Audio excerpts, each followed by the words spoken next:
অনেকে আমাকে বলেছেন ভাই আমার মেসেঞ্জারটা মনে হয় হ্যাক হয়ে গিয়েছে। কারণ আমাকে যে এসএমএস দেয় আমি দেখার আগে অন্য কেউ আমার এসএমএস টি গোপনে দেখে নিচ্ছে। আমি মেসেঞ্জারে কি করতেছি, কার সাথে কথা বলতেছি সবকিছুই আমার অজান্তে অন্য কেউ দেখতেছে। এখন এখান থেকে আমি বাঁচবো কিভাবে? তাই তাদের উদ্দেশ্যে বলবো আমি, মেসেঞ্জার কখনো হ্যাক হয় না। যদি হ্যাক হয়ে থাকে তাহলে আপনার ফেসবুক অ্যাকাউন্টটি হ্যাক হয়েছে। আপনার ফেসবুক অ্যাকাউন্ট হ্যাক হওয়ার কারণে আপনার মেসেঞ্জারটা সে লগ ইন করে নিয়েছে। এখন আপনি মেসেঞ্জারে যার সাথে কথা বলেন সে দেখে নিচ্ছে।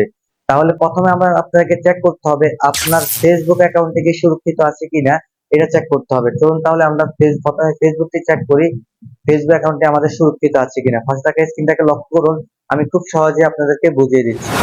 মোবাইলের টেকনোলজি সম্পর্কে নতুন নতুন ভিডিও পেতে অবশ্যই আমার ইউটিউব চ্যানেলটি সাবস্ক্রাইব করে রাখবেন। যারা ফেসবুক পেজ থেকে দেখছেন অবশ্যই ফেসবুক পেজটি ফলো দিয়ে রাখবেন।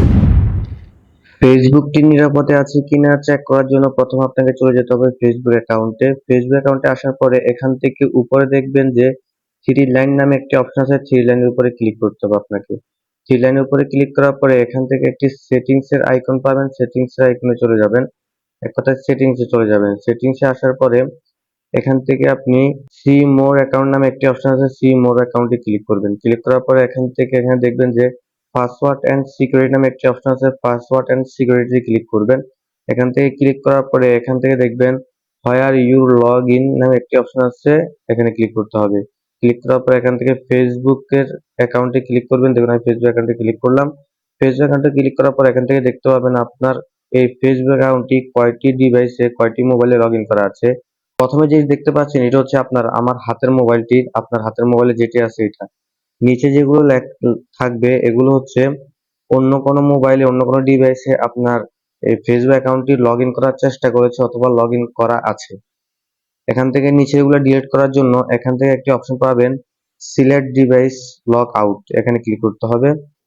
এখানে ক্লিক করার পর এখানে এগুলো সবগুলোর মধ্যে টিক চিহ্ন দিয়ে দিবেন। দেখুন আমি এখানে সবগুলোর মধ্যে টিক চিহ্ন দিয়ে দিচ্ছি। টিক চিহ্ন দেওয়ার পরে এখান থেকে নিচে লেখা আছে লক আউট, আপনারা দেখতে পাচ্ছেন নিচে লেখা আছে লক আউট, লক আউটে ক্লিক করবেন। আবার লক আউটে ক্লিক করবেন। লক আউটে ক্লিক করার পরে কিছুক্ষণ সময় নিয়ে আপনার সামনে থেকে এগুলো থেকে সবগুলো চলে যাবে। কারণ বলে যদি আপনার ফেসবুকটি লগ ইন করা থাকে তাহলে ওখান থেকে চলে যাবে। ভিডিওটি দেখে যদি আপনার একটু উপকার হয়ে থাকে তাহলে অবশ্যই পাশে থাকবেন, সাপোর্ট দিবেন। দেখা হবে নতুন কোনো ভিডিওতে। ধন্যবাদ সকলকে তখন পাশে থাকার জন্য।